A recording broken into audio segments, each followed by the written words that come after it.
Hello hi, कैसे हैं आप लोग? हेलो दोस्तों। हेलो बच्चों, देखो मेरे पास में ना एक रेडमी का 12C है और इसके अंदर डिस्प्ले नहीं आ रहा है। ठीक है, हम इसके अंदर डिस्प्ले नहीं आ रहा, लाइक फोन हमारा ऑन हो रहा है, वाइब्रेट हो रहा है, ये तो अब इसके वोल्टेज से ही पता चल जाएगा। पर इसके अंदर डिस्प्ले नहीं आ रहा, जैसे अभी मैं आपको दिखाना चाहूंगा। देखिए, मैंने यहाँ पर देखिए केबल भी लगा के रखी है, B2B केबल और बैटरी केबल। अब मैं यहाँ पर चार्जर लगाऊंगा। अब मैं यहाँ पर चार्जर लगाऊंगा। ये देखिए, तो फोन के अंदर देखिए अभी वाइब्रेट हुआ है, पर किसी भी प्रकार का डिस्प्ले नहीं है। और केबल भी लगी है और ये भी लगी है। अभी हम इसका वोल्टेज भी चेक करेंगे यहाँ पर। और इसका ये मेरे हिसाब से ये फोल्डर भी निकाला गया है चेंज करने के लिए। ये देखिए फोल्डर भी खोला गया है यहाँ पर। ठीक है, तो अब इसको हम चेक करते हैं, पूरा सिक्वेंस जो हमारा डिस्प्ले का सिक्वेंस होता है। तो देखिए ये इसका डिस्प्ले है और ये इसका बेसिकली पीसीबी है। अभी मैं चार्जर निकाल देता हूँ और अभी पहले मैं आई डायग्नोस करता हूँ। सबसे पहले हमें कनेक्टर देखना होता है, कनेक्टर कैसा है, टूटा हुआ तो नहीं है। और आप कनेक्टर देख सकते हैं यहाँ पर। एलसीडी का कनेक्टर तो ओके है और पीसीबी का कनेक्टर भी ओके है। कोई ऐसा कंपोनेंट निकलने का साइन नहीं दिखाई दे रहा है। अब इसके अंदर सबसे पहले हमें डिस्प्ले आईसी देखनी होती है। अब क्योंकि ये एक आईपीएस डिस्प्ले है तो हम इसके अंदर डिस्प्ले आईसी देखेंगे। देखिए, अगर हम यहाँ पर इसके मॉडल की बात करें तो ये एक रेडमी का 12C है। और यहाँ पर आप देख सकते हैं मीडियाटेक का सीपीयू आपको दिया गया है, 6784G सीपीयू है। और इसके साथ में रैम लगी है इसकी हाइनेस की यहाँ पर। ठीक है, और यहाँ पर आपका एक वाई एम ई सी का आपका एमएमसी लगा हुआ है, एमएमसी है। और यहाँ ये डिस्प्ले आईसी है। ठीक है, तो डिस्प्ले आईसी यहाँ पर 12 वोल्ट का जैसे नॉर्मली ये होता है वैसा ही दिया हुआ है। यहाँ पर रिंगर आईसी है। यहाँ पर इन्होंने एक एलसीडी 88 आईसी लगाई हुई है। और सेम इसने 6358 डब्ल्यू है, यहाँ पर डब्ल्यू नहीं है, VW है का सिक्वेंस है। मतलब इसके अंदर जो भी आईडियो बनेंगे वो सारे इसी आईसी से बनेंगे। यहाँ पर ये इसका नेटवर्क सेक्शन हो गया है। और बस इतना ही इस बोर्ड में है। यहाँ इसका चार्जिंग सेक्शन है, एक ही चार्जिंग आईसी यहाँ पर दी हुई है। और यहाँ पर इसका वाईफाई सेक्शन यहाँ पर दिया हुआ है। ठीक है, तो अभी हम किस पे काम कर रहे हैं? अभी हम काम कर रहे हैं इस कनेक्टर पर। लाइक सबसे पहले हमने पता कर लिया कि हमारा जो एलसीडी का वे बन रहा है वो हमारा ये आईसी है। पर डायरेक्ट आईसी पे नहीं आएंगे, पहले कनेक्टर के हम क्या करेंगे, सारे बूट सिक्वेंस के हिसाब से जीआर लेंगे कि कनेक्टर पे हमें क्या जीआर मिल रहा है कि नहीं मिल रहा है। तो शुरुआत में सबसे पहला जो वोल्टेज होता है वो कनेक्टर पे हमें VIO 1.8 देखने का होता है, जो हमें यहाँ पर इस कैपेसिटर में मिलना चाहिए। तो चलिए देखते हैं सबसे पहले कि क्या हमें ये कैपेसिटर पर वोल्टेज मिल रहा है कि नहीं मिल रहा है। देखिए,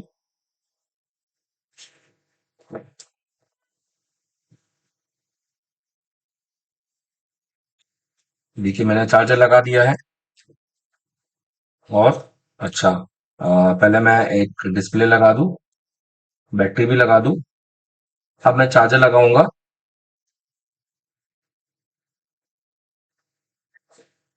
अब मैं यहाँ पर चेक करूंगा। तो यहाँ पर ये कैपेसिटर है, तो इस कैपेसिटर में मैं चेक करूंगा। यहाँ पर आप देख सकते हैं 1.8 वोल्टेज स्टेबल मिल रहा है। ठीक है, तो ये वोल्टेज हमारा बिल्कुल ओके है। अच्छा, इस वोल्टेज को मैं डीएसओ से चेक करके भी आपको दिखाता हूँ यहाँ पर।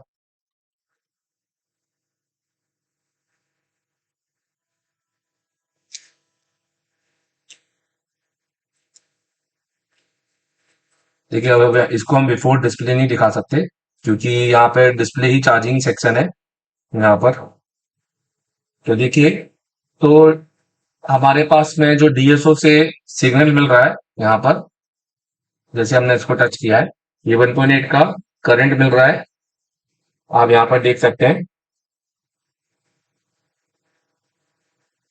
देखिए, ठीक है, तो इसमें कोई फ्लक्चुएशन नहीं दिखाई दे रहा है, स्टेबल है।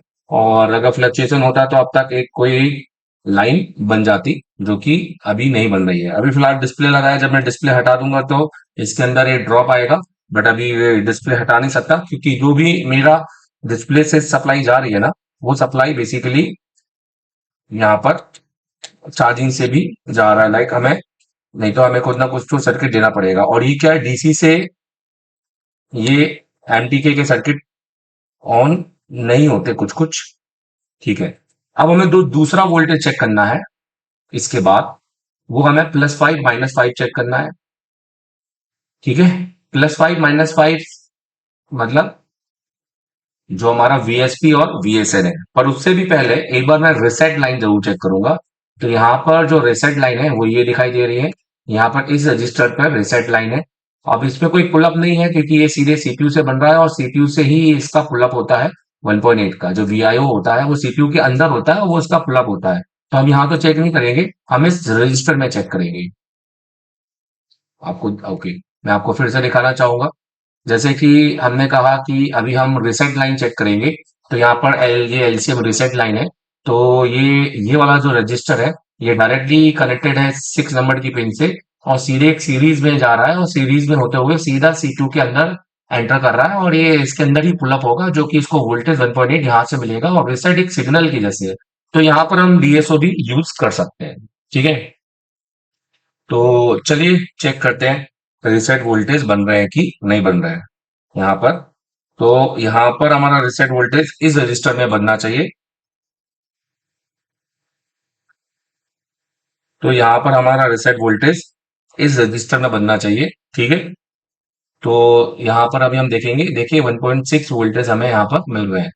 हालांकि 1.8 वोल्टेज मिलने चाहिए पर 1.6 मिल रहे हैं और ऊपर की ओर 1.7 मिल रहे हैं जो कि पूरे मिल रहे हैं। पर नीचे की ओर अभी हमें वोल्टेज 1.6 मिल रहा है, ड्रॉप हो रहे हैं थोड़े वोल्टेज। ठीक है, अब यहाँ पर कंसीडर है हमारा वोल्टेज थोड़ा ड्रॉप हो रहा है। अब हम यहाँ पर रिसेट लाइन पर एक बार डीएसओ से चेक करेंगे कि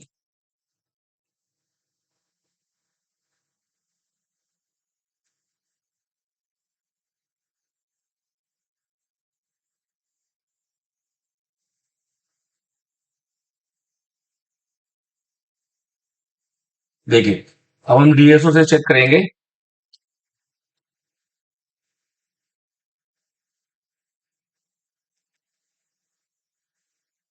ये देखिए, ये जो आपको दिखा यहाँ पर जाते हुए, आप इसको फिर से देखिएगा जैसे ही मैं इसको टच करूंगा।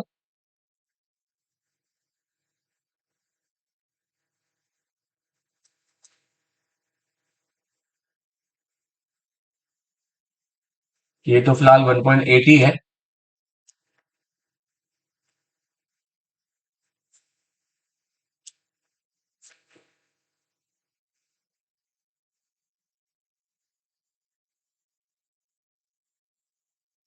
अभी मिनिमम 1.8 का पुलअप ही मिला है हमें इसमें।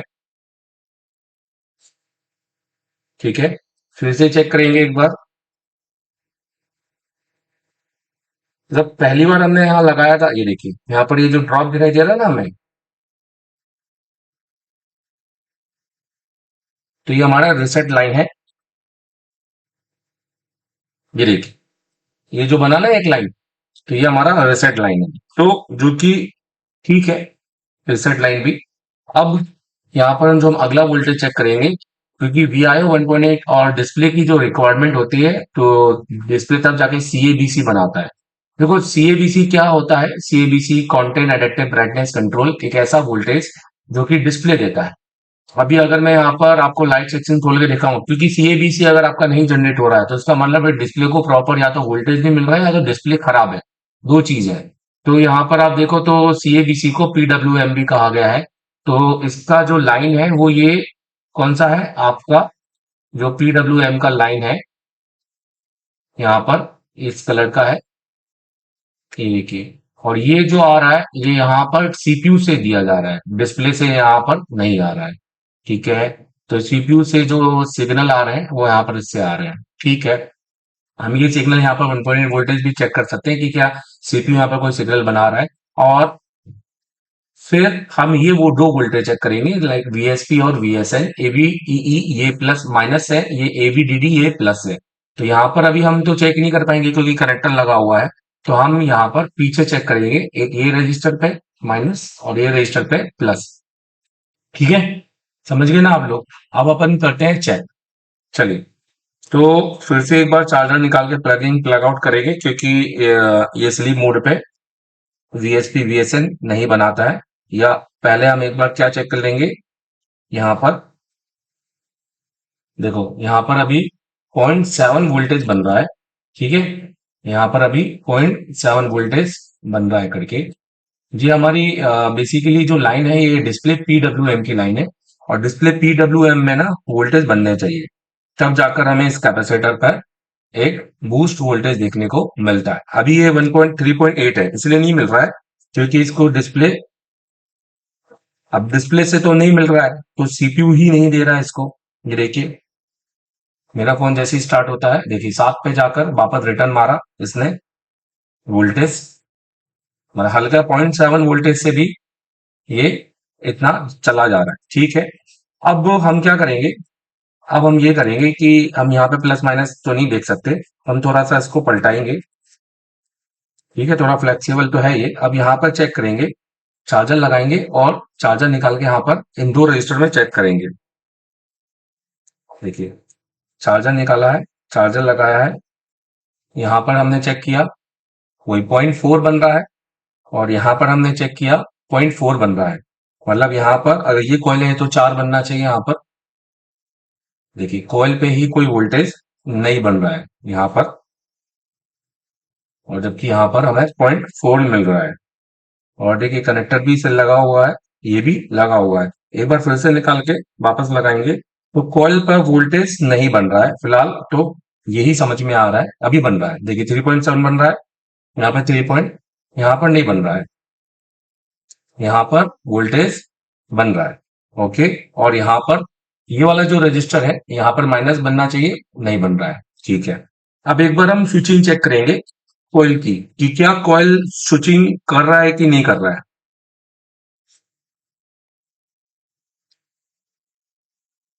तो देखिए, हमने चार्जर लगाया है और यहाँ पर तो वोल्टेज है, स्विचिंग तो नहीं है, और यहाँ पर भी कोई नहीं है, मतलब देखिए स्विचिंग नहीं ले रहा है ये। अगर हम यहाँ पे बात करेंगे, स्विचिंग ले लेना चाहिए था इसको, यहाँ पर कोई भी तरह का स्विचिंग नहीं हो रहा है। देखिए, ठीक है, तो हम समझ लेंगे कि हमारा जो ये आईसी है ये एक्टिव नहीं हो रहा है। तो सबसे पहले हम वोल्टेज अब नहीं चेक करेंगे, क्योंकि इतना तो हमने चेक कर ही लिया है।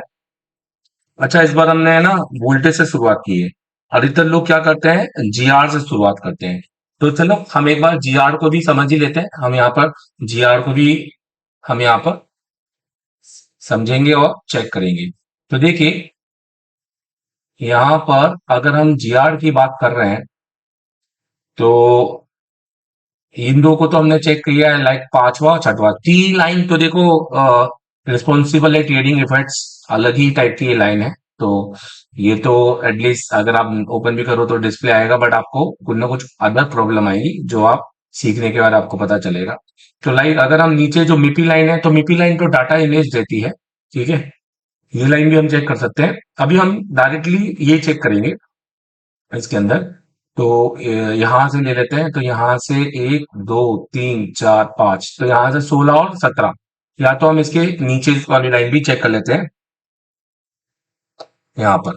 ठीक है, तो क्या यहाँ पर कोई जीआर हमें मिल रहा है कि नहीं मिल रहा है, क्योंकि हमें +-5 वोल्टेज नहीं बन रहा है।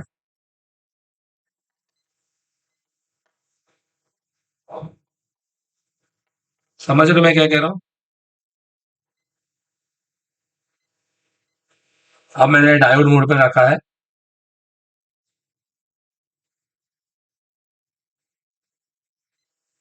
देखिए, यहाँ पर 1000 बन रहा है, ये माइनस है, और यहाँ पर भी 1200 बन रहा है, जबकि माइनस पे वोल्टेज बनता नहीं है। तो 1 2 3 4 5 6 7 8 9 10 11 12 13 14 15 16 17, तो 1200 और 16 और 1100। ठीक है, ये तो बन रहा है। और अगर हम मिपी मिपी चलो, अगर हम मिपी की लाइन भी चेक कर ही रहे हैं साथ में, तो मिपी की लाइन भी चेक कर ही लेते हैं। लाइक यहाँ से दो दो करके 10 लाइन है। ठीक है, यहाँ से दो दो करके 10 लाइनें, बहुत ज्यादा लाइनें नहीं होती हैं डिस्प्ले में, एक लिमिटेड सेक्शन है। ये देखो 450, तो इतना ही आना चाहिए सब में। हम ये अभी इसकी फ्रिक्वेंसी चेक नहीं कर सकते ना, क्योंकि इसकी मिपी की लाइनों का कोई सीन ही नहीं है। ये सीक्वेंस में तब आती है जब आपके सारे वोल्टेज बने। अगर आपके सारे वोल्टेज बन रहे हैं तब आप मिपी की लाइन चेक करेंगे, अदरवाइज आप मिपी की लाइन चेक नहीं करेंगे। ठीक है। और यहाँ पर हम बात करेंगे, तो ये तो हमारी सारी लाइन ओके ही है। यहाँ पर हमारा ये रिसेट की लाइन है, और ये रिसेट की लाइन भी हमें यहाँ आना, ये देखिए इस लाइन पे हमें मिल रहा है। ठीक है। ये टी की लाइन है। हम जिस पर चर्चा कर रहे हैं वो हमारा बेसिकली यहाँ पर डिस्प्ले की लाइन है। वो हमारी यहाँ पर डिस्प्ले की लाइन है। अब हम यहाँ पर सबसे पहले कंपोनेंट को आप देखें, तो कंपोनेंट यहाँ पर मतलब सड़ गए। तो सड़ गए ये बोलेंगे क्योंकि बॉर्डर डैमेज सेट होगा। ठीक है। यहाँ पर देखिए ये पूरा पीपीडी लगा हुआ है, मतलब यहाँ पर इस सीपीयू को रिवॉल्व किया हुआ है। आप देखें ये पतरा भी निकाला गया है।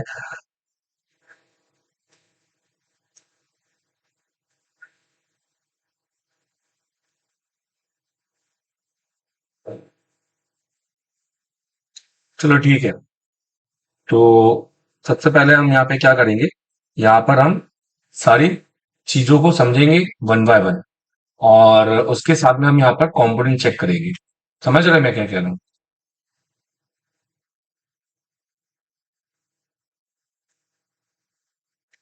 तो सबसे पहले हम क्या क्या चेक करें, तो थोड़ा सा यहीं पे समझ लेते हैं। तो देखिए,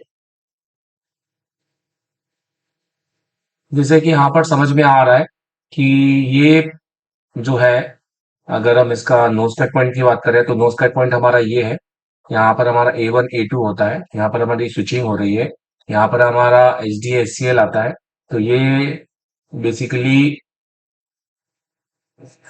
ये हमारा ग्रीन कलर की लाइन HDACL है, और बाकी सारी लाइनों का यूज नहीं किया। ये कैपेसिटर हमारा सीरीज है। तो अभी हम यहाँ पर लगे सारे कैपेसिटर का क्या करें, GR चेक करें। ठीक है। तो सबसे पहले हम यहाँ पर ये इस कैपेसिटर चेक करेंगे, क्योंकि ये कैपेसिटर हमारा बीपीएच का है। फिर उसके बाद में हम ये कैपेसिटर का चेक करेंगे, ये हमारा माइनस का है। ये वाला कैपेसिटर चेक करेंगे, ये प्लस का है। ये कैपेसिटर चेक करेंगे, ये हमारा एलडीओ कैप्स है। और ये वाला कैपेसिटर हमारा फ्लाइंग कैप्स है। ये देखिए, ठीक है, ये तीन कैप्स हमारे माइनस है, और ये वाला प्लस है। ये वाला एलडीओ है यहाँ पर, और ये दो हमारे ईएन के टीपी है, मतलब एनसी पॉइंट है। इसमें यहाँ पर पता चलेगा कि हमें ईएन मिल रहा है कि नहीं मिल रहा है सीपीयू से। और ये हमारा फ्लाइंग कैप्स है। चलिए, तो यहाँ पर ये करते हैं, समझते हैं। तो पहले हम जीआर चेक करेंगे, उसके बाद में आप इस पर वोल्टेज चेक करेंगे। तो देखिए, सबसे पहले जैसे मैंने कहा, ये वाला कैप्स का तो ये सिरा ही निकल गया है। फिर भी यहाँ पर देखो आ रहा है, ये भी सड़ गया है लगभग। फिर भी यहाँ पर आ रहा है। ठीक है, एक ये हो गया। अब ये जो तीन कैप्स है, एक दो तीन, ये तीनों कैप्स में हमें जीआरडी को मिल रहा है 1300। ये ग्राउंड है, यहाँ पर 1300, 1300, 1300, ये माइनस हो गया। ये वाला हमारा 1100, और फिर इसमें 1100। अब ये हमारा फ्लाइंग कैप्स से पहले हमारा ये एलडीओ कैप्स है, ये हमारा आ रहा है जीआर। ठीक है। अब यहाँ पर ये हमारा फ्लाइंग कैप्स है, तो फ्लाइंग कैप्स में आ रहा है 1800, और इसमें आ रहा है 500 समथिंग। अब यहाँ पर ये दो हमारे ईएन के हैं, तो ईएन को चेक कर लेते हैं। ईएन भी आ रहा है 600 समथिंग, और ये आ रहा है 500 समथिंग। ठीक है। अब जीआर तो है सब में।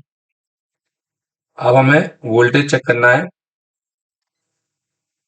और ये देखेंगे कि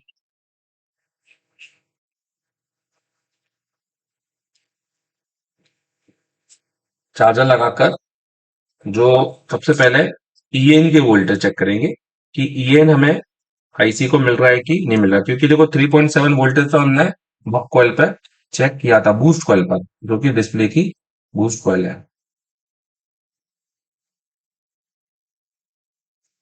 देखिए 1.7 आ रहा है, और ये भी 1.7 आ रहा है, ये भी 1.7 आ रहा है। ठीक है, तो मतलब आ रहा है, तो इसका मतलब है कि अभी फॉल्टी हमारा आईसी हो सकता है, और स्विचिंग कोयल हो सकता है, जैसे कि वो सड़ गया है इस तरीके से। तो हम दोनों को ही निकाल के चेंज करेंगे। पहले हम आईसी को कर लेते हैं, फिर बाद में हम कोयल को करेंगे।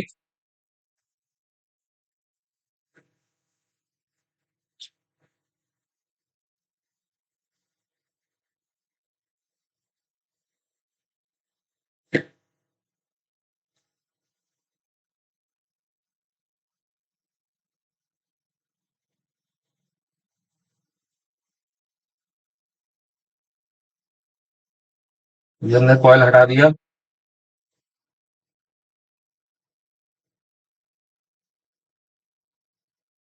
अभी हमने आईसी हटा दी। आईसी तो पूरी अंदर से सड़ चुकी है, ऐसा लग रहा है। देखिए, सड़ गई है या जल गई है, क्या है, या पानी चला गया है, ये आप देख सकते हैं। ठीक है, इसलिए ये ईएन देखो यहाँ पर ना स्विचिंग ले ही नहीं रही होगी, क्योंकि यहाँ पर तो पैड ही नहीं दिखाई दे रहा है। पहले तो देखें कि क्या यहाँ पर पैड है कि नहीं है।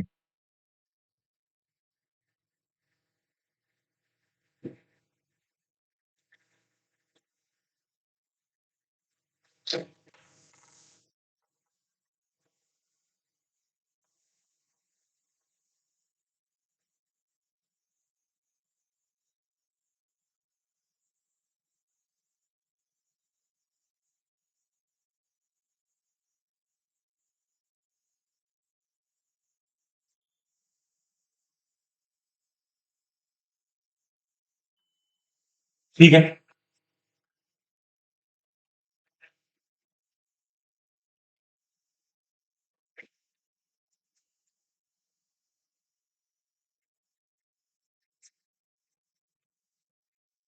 देखिए पैड सड़ गया है पूरी तरीके से, और यही रीजन है कि ये +5 और -5 नहीं बना रही है। ठीक है,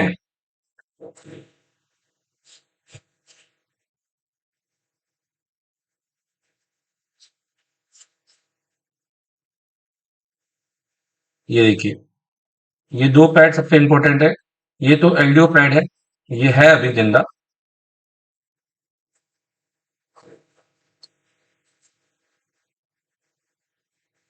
और ये दो पैड हमारे सड़ गए।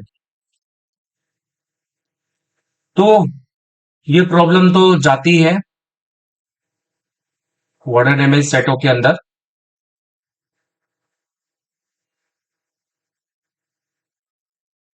ये देखिए पैड ही निकल गया है। हमें ये दोनों पैडों को बनाना पड़ेगा। हो सकता है फिर हम यही आईसी लगाएं और काम हो जाए, हमें आईसी बदलने की जरूरत ना पड़े, है ना।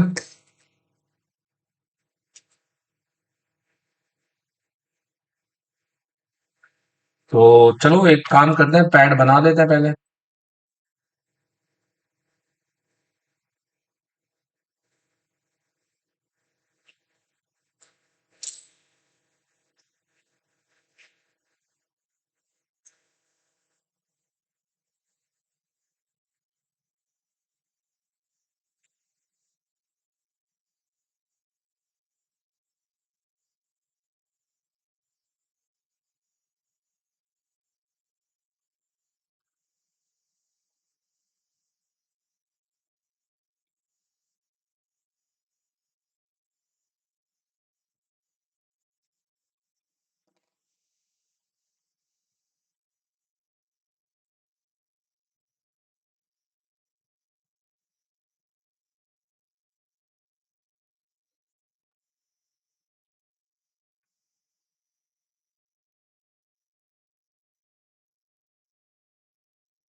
चलिए, तो हमने यहाँ पर हमारा जंपर लगा दिया है।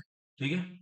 और अब हम यहाँ पर हमारा आईसी देख लेते हैं कि क्या उसको रिवॉल्व करने लायक है या वो अंदर से काली हो चुकी है। अगर वो काली हो गई है तो समझ लेना वो जलने के निशान है। ये देखिए। तो यही आईसी वापस नहीं लगाना है, क्योंकि रिजल्ट नहीं मिलेगा। और ना ही हम ये कॉइल लगाएंगे। ये भी आप देख सकते हैं, काला पड़ गया है कॉइल।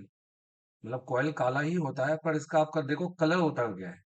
और ये हीटिंग या जलने के, देखो कॉइल जनरली ऐसा दिखाई देता है ना। और अब देखो कैसा दिखाई देगा ये। तो ये बेसिकली कॉइल खराब हो चुका है। अब हम एक आईसी ले लेते हैं किसी दूसरे बोर्ड से।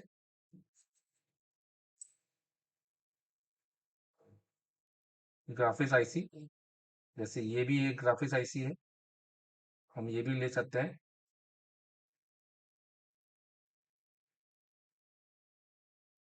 ये हमारे साइज में बैठेगी क्या? नहीं बैठेगी, ये थोड़ी बड़ी है।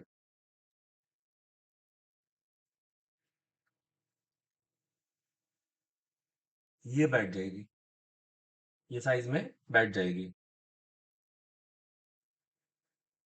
हालांकि ये भी थोड़ी बड़ी है, ये थोड़ा छोटा है।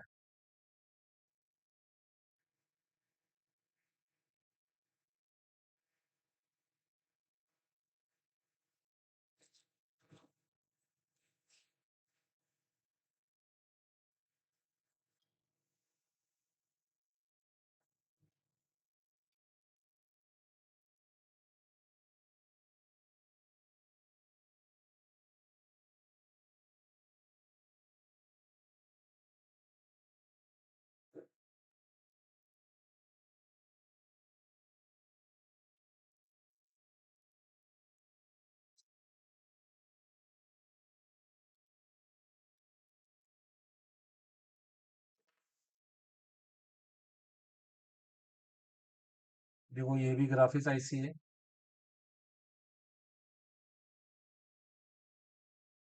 उसका साइज सबसे छोटा है भाई।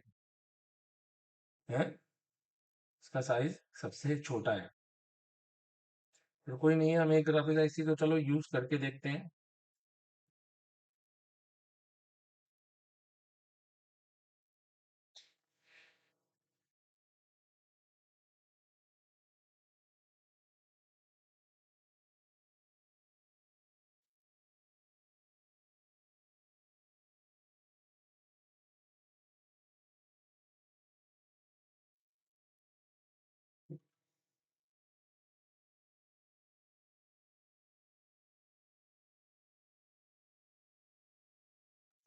रिकॉल कर लेते हैं।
पहले हम आईसी लगाएंगे, बाद में कॉइल लगाएंगे, क्योंकि हम उसका जीआर देखेंगे आईसी का। एक हो तो बीपीएच है, पर एक हो हमें आईसी का जीआर मिल जाना चाहिए।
ठीक है, ठीक है। आप आईसी तो बैठ गई है।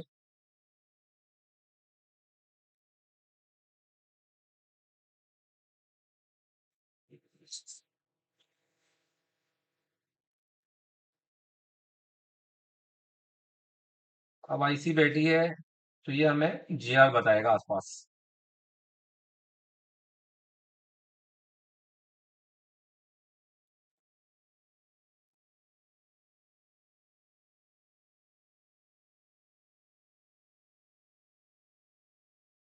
तो देखो, बीपीएच की ओर तो आएगा ही जीआर।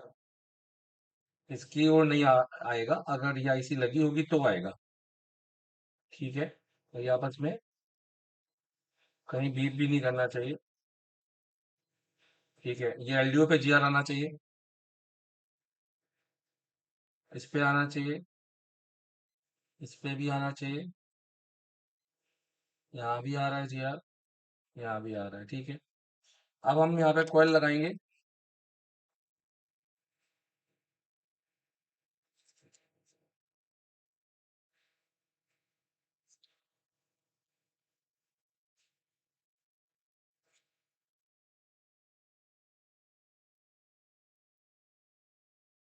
अब कॉइल का साइज भी देख लेंगे। देखो, ये कॉइल का साइज लग जाएगा, वैसे कोई दिक्कत नहीं जाएगी मेरे ख्याल से। इसको निकाल लेते हैं। बाकी इससे छोटा कॉइल भी है मेरे पास। ये वाला भी ले सकते हैं।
ठीक है,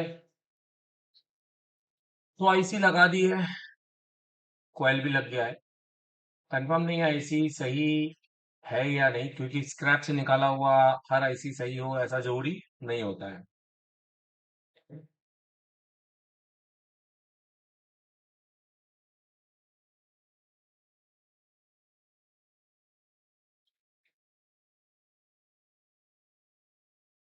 अब ठंडा करते हैं और एक बार चेक करते हैं।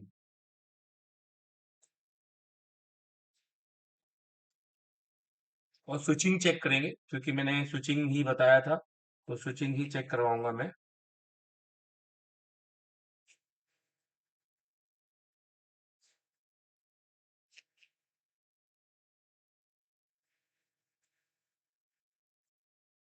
ये दिख रहा है आपको? ठीक है, हमने दोनों जंपर लगाए हैं।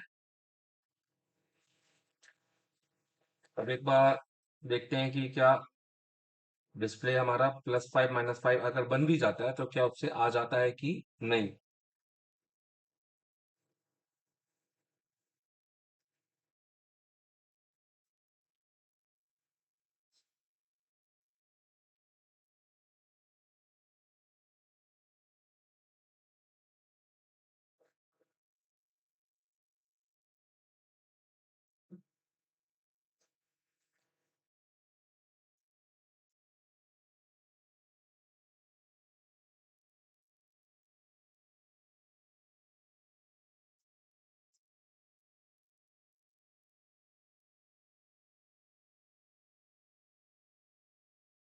तो देखिए, अब हम यहाँ पे वोल्टेज चेक करेंगे वापस।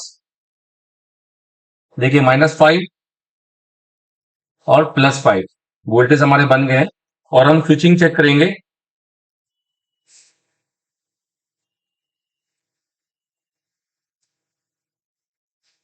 ये देखिए,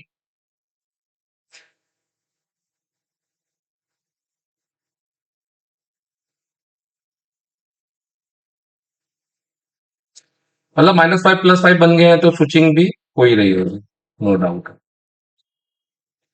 ये देखिए, तो ये हमारी स्विचिंग होना चालू हो चुकी है।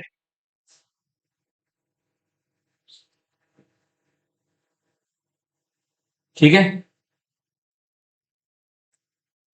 ठीक है। पर अब हम देखते हैं कि क्या अब हमारा डिस्प्ले हमें मिला है कि नहीं मिला है, क्योंकि हमने -5 +5 तो बना लिया है। देखो, मैं फिर से आपको एक बार दिखा देता हूं।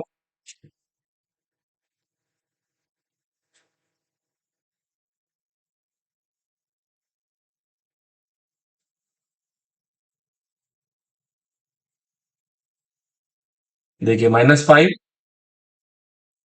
और ये वाले रजिस्टर में +5। और अगर इसको इसकी बात करेंगे इस कैपेसिटर पे भी आपको,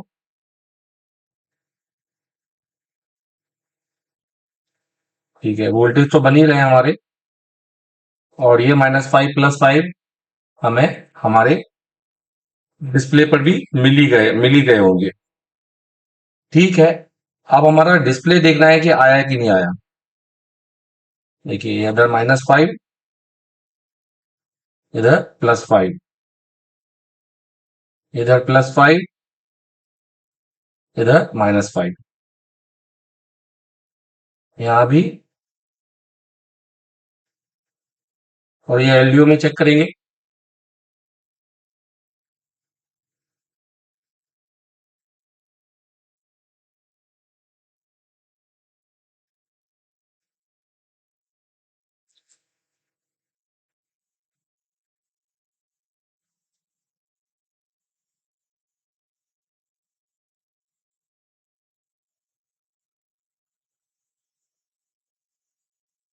ठीक है, 6 वोल्टेज बन रहे हैं एलडीओ में। ठीक है। तो अ, मामले सारे ओके हैं। अब हमें चेक करना है कि क्या हमारा डिस्प्ले आ रहा है कि नहीं। और इसके अलावा भी फॉल्ट हो सकता है, क्योंकि बोर्ड में काम हुआ है। अब हम इसके बाद वाली लाइनें सारी चेक करेंगे। जैसे कि यहाँ पर हम देख सकते हैं, हमने डिस्प्ले लगा दिया है, कनेक्टर लगा हुआ है। और हम कनेक्टर पे -5 +5 इसलिए नहीं चेक करा सकता, बाकी जंपर से मैं चेक करा सकता हूँ, बट क्योंकि अब जब जीआर आ ही रहा है वो, तो फिर कोई मतलब, कोई सेंस नहीं है, क्योंकि वो जीआर तो वहीं से आएगा ना जहां से ये बनेगा। अब हम यहाँ पर डिस्प्ले लगाते हैं और चेक करते हैं। देखिए, डिस्प्ले अभी हमारा अभी भी नहीं बना है, ठीक है, डिस्प्ले नहीं बना है। अब हम, क्योंकि हमारा डिस्प्ले आप देख